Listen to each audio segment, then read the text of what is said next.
Welcome back. The UAE's financial markets are closed today for the Eid holidays. Trading will resume on Sunday, so now let's take a look at the various currencies, followed by the price of oil and commodities.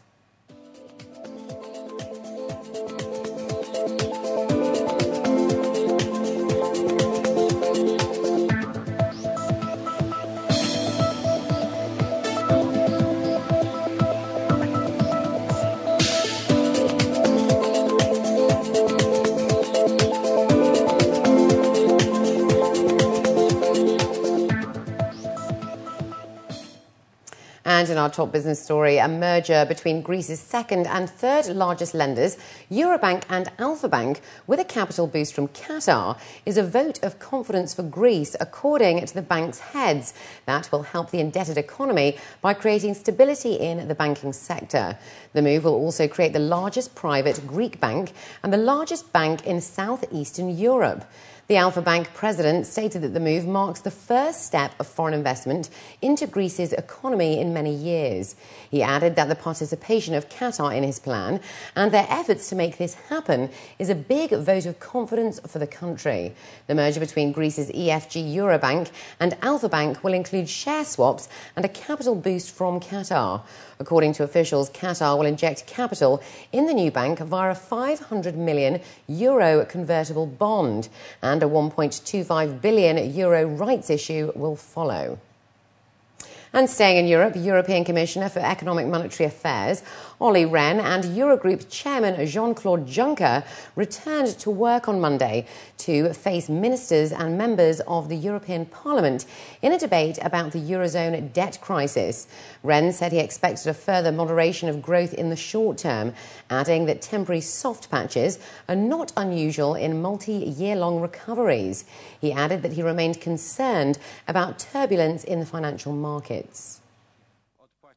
My reading of the evolution of the European economy in this regard is that the financial markets and the real economy now move more in synchrony, which makes me, in fact, seriously concerned about continued financial turbulence spilling over to and potentially harming the recovery of the real economy and employment.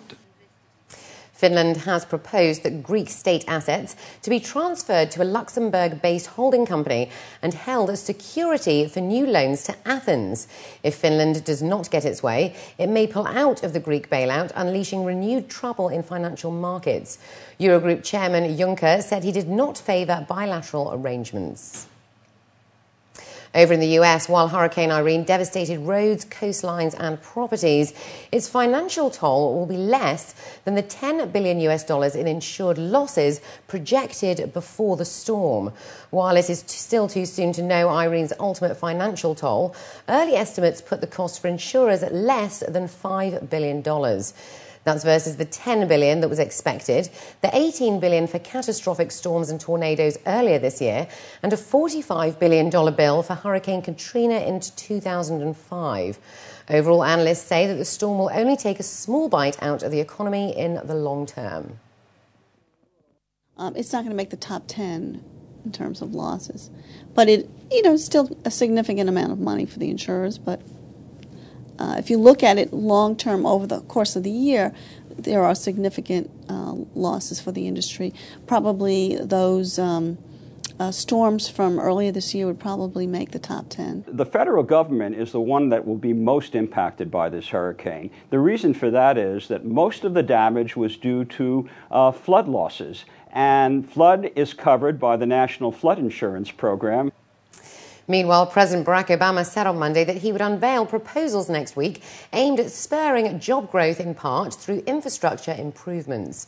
Obama made the comment as he announced he had picked Princeton economist Alan Krueger as the new chief of the Council of Economic Advisors.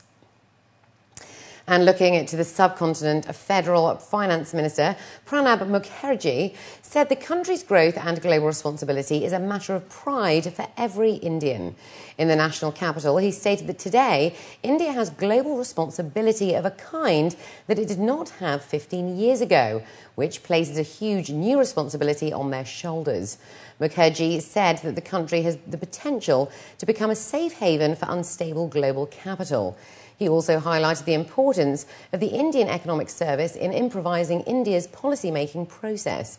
Mukherjee further stated that the confidence of foreign investors in Indian markets was rising and assured that economic and industry reforms were back on track. Today, India has global responsibility of a kind that it did not have even 15 years ago.